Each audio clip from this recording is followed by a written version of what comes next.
인물에 대한 첫 영상 중계인데요. 내란 사건과 달리 일반인들이 여러 연서에 있어 중계가 어려울 수 있다는 관측도 있었지만 사회적 관심도나 공공의 이익 등을 고려한 결정으로 보입니다. 김 씨의 첫 선고 재판은 오후 2시 10분 YTN에서 보실 수 있습니다. 네, 오늘 김건희 특검이 기소한 다른 핵심 인물들 선고도 있죠. 네, 통일교 청탁 의혹으로 기소된 윤영호 전 통일교 세계본부장이 오후 3시, 국민의힘 권성동 의원이 오후 4시 잇따라 판결을 받게 됩니다. 김건희 씨 선고를 진행하는 중앙지법 형사합의 27부가 세 사건 모두 맡았는데요. 앞서 특검은 윤 전 본부장에게 징역 4년을, 권 의원에게 징역 4년과 추징금 1억 원을 부여했습니다. 두 사람 선고 공판은 촬영 신청이 접수되지 않아 중계는 이뤄지지 않습니다. 지금까지 서울중앙지방법원에서 YTN 임혜진입니다.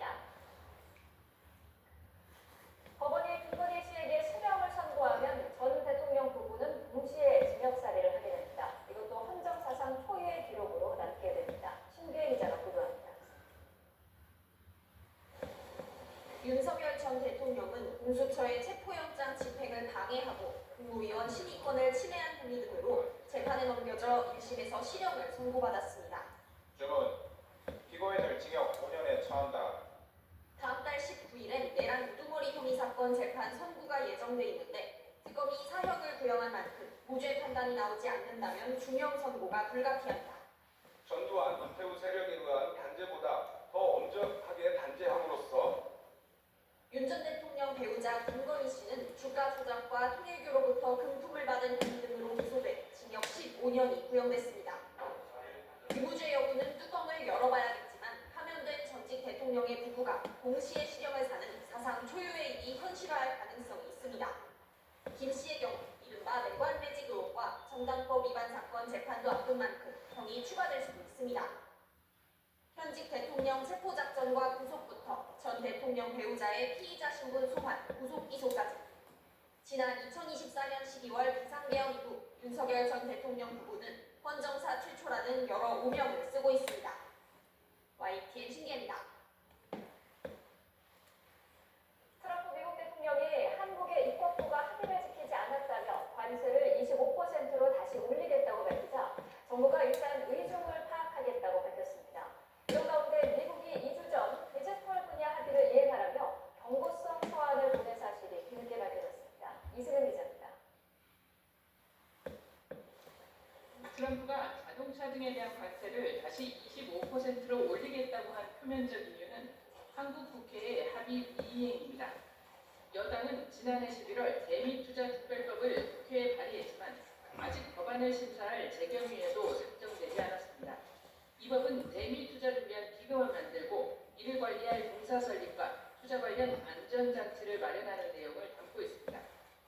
일본의 경우 정치 일정상 아직 국회 비준이 안 됐지만 투자처를 선정하기 위한 대미투자협의위원회가 본격 가동을 시작한 상황입니다. 트럼프는 이에 비해 한국 정부가 보안율 때문에 대미투자 행보에 소극적이라고 판단한 것으로 보입니다. 지금 판결 상황에서 이 외환이라는 게 적어도 금년도는 가더라도 많이 갈 상황은 아닌 건 제가 말씀드리는 부분이고요.